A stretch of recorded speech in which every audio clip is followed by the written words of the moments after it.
everyone can draw. Every drawing is just made out of lines and color surfaces. Hello, creative companion. Today I show you how to draw a Pukeko with watercolors. You need a pencil, watercolor paper, a rubber, some washi tape, a palette, some watercolors, some water and some brushes and some white color. I, for example, use red ink. So let's start with the sketch. For that, you take the watercolor paper and fix it with the washi tape at your table.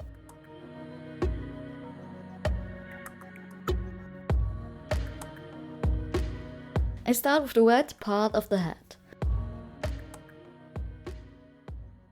Then draw a bow from the base of the head to the base of the body on the right side. Then draw a second bow on the left side. Start under the beak. The beak looks like that because of the perspective of the Pukeko. As a next step, you draw a flat bow from left to right at the base of the neck. Make sure the bow goes back up at the end. From that bow, you sketch a second one, like a split hair.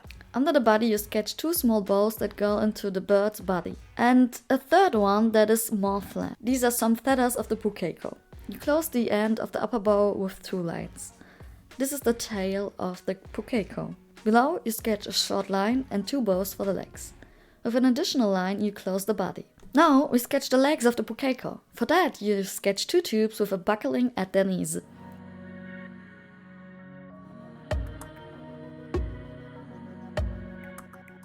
Don't forget the cycle for the eyes. The sketch is finished. Now let's color the Pukeko. For that I erase the sketch with the rubber, so the sketch is nearly invisible. If you still feel uncertain, you can skip the step and color the Pukeko with the lines. At the first grounding I use violet, that's a thin layer.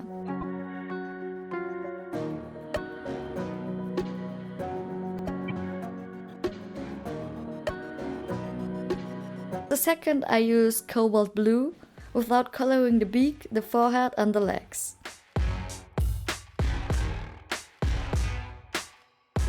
Then I color the red parts.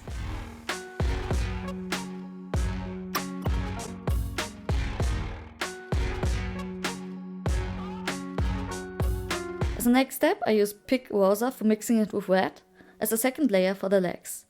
If you don't have the color pink rosa, use some white. For the eye, I used rusted red. The Pukekos have really such eyes. That isn't an artistic freedom. Then I use black and color the head, the body and some shadow parts.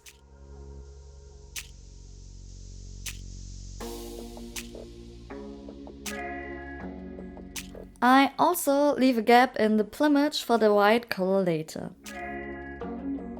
Then I draw the pupil and some shadows and lines around the legs to define them. The beak also gets a shadow. Now I'm coloring the blue parts with cobalt blue.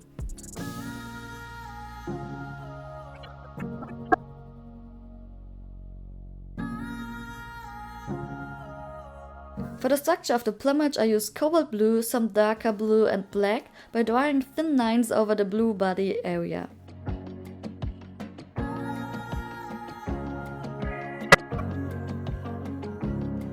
Then I let everything dry before coloring the background and the highlights. So, perfect timing to tell you a little bit about Pukekos. Pukeko is the New Zealand name for the purple swampern. It came from Australia 1,000 years ago and has numerous subspecies. The Pukeko looks very similar to the takai, but the takai is much heavier and can't fly.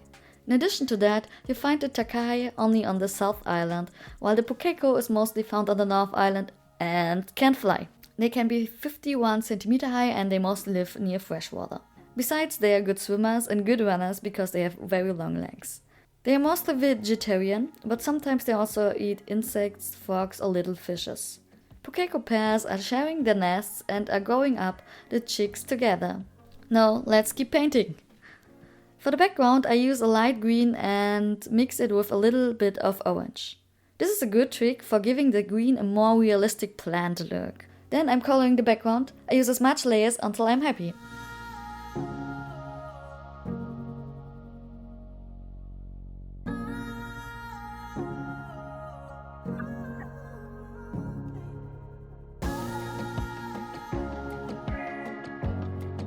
It's time for the highlights with the white ink.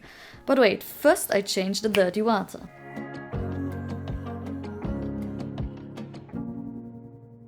I start at the head, go to the eye and follow along the body.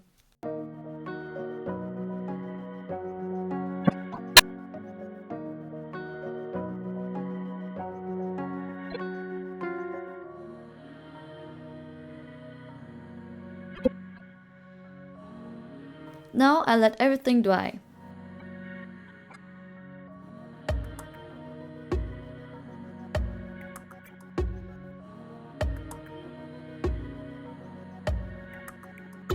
Because my washi tape isn't good, I have some colors at the border.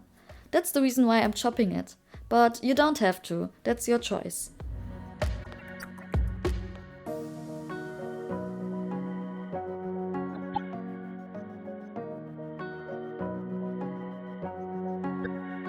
And now you have a finished Pukeko.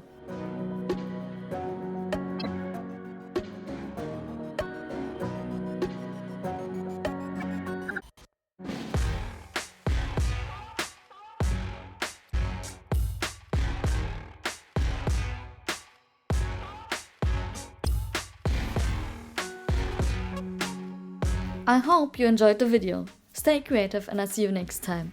Bye!